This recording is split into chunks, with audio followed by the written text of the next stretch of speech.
चाहे हमारी जान तक क्यों ना चली जाए, अगर ये तय हो चुका है मूर्ति यहाँ से नहीं चलेगी। मूर्ति यहाँ जब लगने के लिए आई है तो मूर्ति यहाँ लग के रहेगी। ग्वालियर में डॉक्टर अंबेडकर की मूर्ति स्थापना का विवाद थमने का नाम नहीं ले रहा। अब इसे लेकर कांग्रेस पूरी तरह से मुस्तैद नजर आ रही है और चरणबद्ध तरीके से आंदोलन की तैयारी में है। एमपी कांग्रेस 23 से 25 जून तक प्रदेश भर में इस मुद्दे पर जन जागरण अभियान चलाएगी।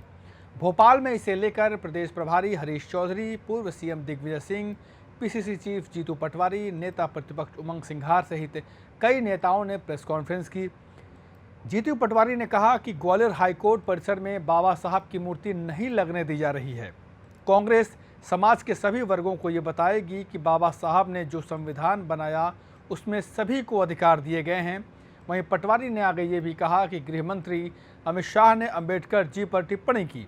उन्होंने जो निर्देश दिए उसके बाद एमपी में बीजेपी के नेताओं ने अंबेडकर जी के अपमान की कसम खा ली है। ग्वालियर में एक पोस्टर लगाया जा रहा है जिसमें आम जनता को ये बताने की कोशिश की जा रही है कि संविधान का निर्माण बाबा साहब अंबेडकर ने नहीं बल्कि BN राव ने किया था। पर्दे के पीछे से नागपुर के एजेंडा को लागू करने की कोशिश की जा रही है। वहीं हरीश चौधरी ने कहा कि ग्वालियर हाईकोर्ट परिसर में बाबा साहब की प्रतिमा को लेकर विवाद खड़ा किया जा रहा है। देश का हर नागरिक जानता है कि संविधान किसने लिखा, उसके बाद नया विवाद कैसे उत्पन्न हुआ। वहीं पूर्व सीएम दिग्विजय सिंह ने कहा कि जो संविधान सभा का सदस्य नहीं उसे संविधान निर्माता बनाया जा रहा है, जबकि जो BN राव हैं वो वकील होने के नाते सलाहकार थे। आगे उन्होंने ये भी कहा कि RSS ने भारत के संविधान को जलाया, तिरंगे झंडे का विरोध किया। आज कह रहे हैं कि संविधान में बाबा साहब अंबेडकर का कोई योगदान नहीं। वहीं उन्होंने बीजेपी पर सवाल उठाए और कहा कि इस मामले में बीजेपी मौन क्यों है। एक तरफ मोदी जी सिर पर संविधान को लगाते हैं तो दूसरी तरफ आर्टिकल्स का विरोध करते हैं। ये उनका दो मुहा चरित्र है। इन तमाम आरोपों पर बीजेपी की प्रतिक्रिया भी सामने आई है।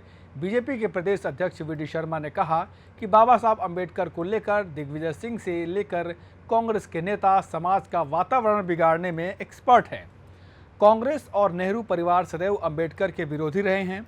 ये वही परिवारवादी दल है जिन्होंने जीते जी बाबा साहब का अपमान किया और मरने के बाद भी उन्हें सम्मान नहीं दिया। कांग्रेस ने बाबा साहब को चुनाव हराने का काम किया था। शर्मा ने कहा कि ये संविधान विरोधी कांग्रेस अपनी राजनीतिक रोटियां सेकने के लिए नौटंकी करने का प्रयास कर रही है। बीजेपी और RSS पर आरोप लगाने के लिए इन लोगों को पहले माफ़ी मांगनी चाहिए। कुल मिलाकर अंबेडकर की मूर्ति पर सियासत दोनों ही दल कर रहे हैं। अब कांग्रेस की इस नई कवायद का क्या कुछ रिजल्ट निकलता है ये तो आने वाला वक्त ही बताएगा, लेकिन सवाल अभी भी वही हैं कि अंबेडकर की मूर्ति आखिर कब लगेगी। नमस्कार।